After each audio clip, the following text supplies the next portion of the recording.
देखी आई यही सावन के महीना में मैया पार्वती अपना स्वामी जी से कहतरी कि सबके सोना चांदी महल अटारी दान में रुआ दे देनी।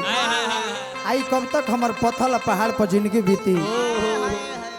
देखी कितना सुंदर गौरा अपना पति देव से कहतरी अरे कि बरसे सावन के पानी प्रकाश जी अरे चुवता पलानी आज तक ले रुआ के हम सुख जननी ना रुआ सब कोई के दान में काका रुआ दे देनी।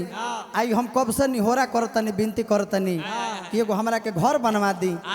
कबले हमर जिंदगी पथल पर बीच अरे कि मन लन हमारो कहलिया अदान कोइल सोना के महलिया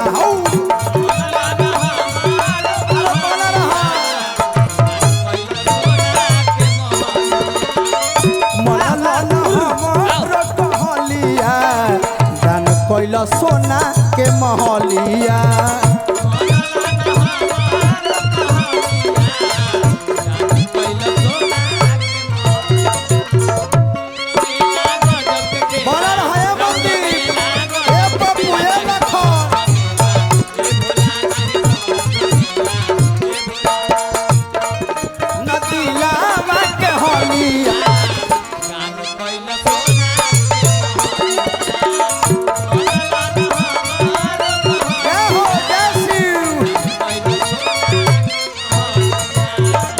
कहो तारी गौरा रानी जिंदगी बिताइब कैसे ए स्वामी जी जंगल या झाड़ में धूप बरसात सैया गर्मिया जाड़ में धूप बरसात सैया गर्मिया जाड़ में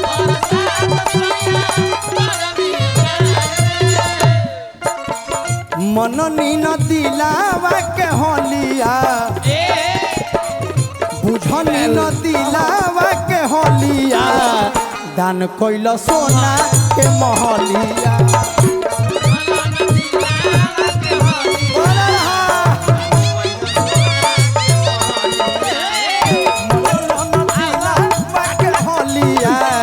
दान कोइल सोना के महलिया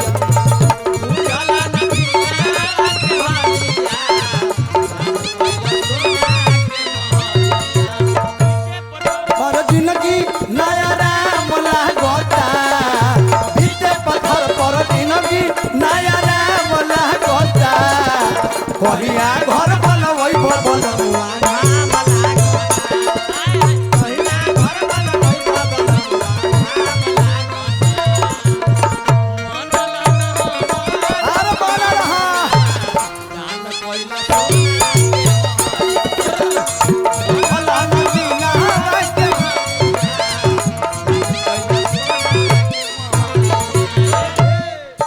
सनोज बाबू ए नागेंद्र जी आज हमने सम्राट म्यूजिक वर्ल्ड में उपस्थित बानी। पूरे तमाम कैमरामैन सबके हार्दिक स्वागत अभिनंदन बा। गुडू बेला ताहर पाँव परतानी कार्तिक गणेश कुछ उन खइले बाड़े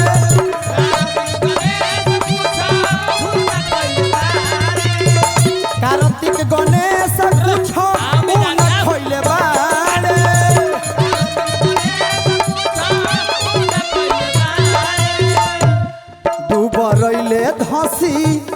दुबरैले धसी गइल दुनो गलिया दान कइल सोना के महलिया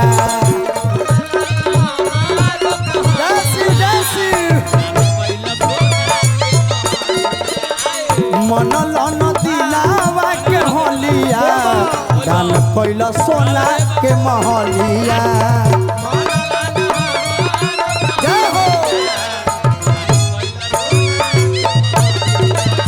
बुझल न दिलावा के होलिया दान कइल सोना के महलिया।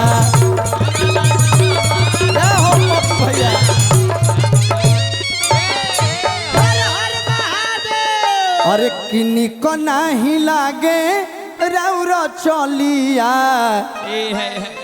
अरे दान कोइला सोना के महलिया। जय शिव।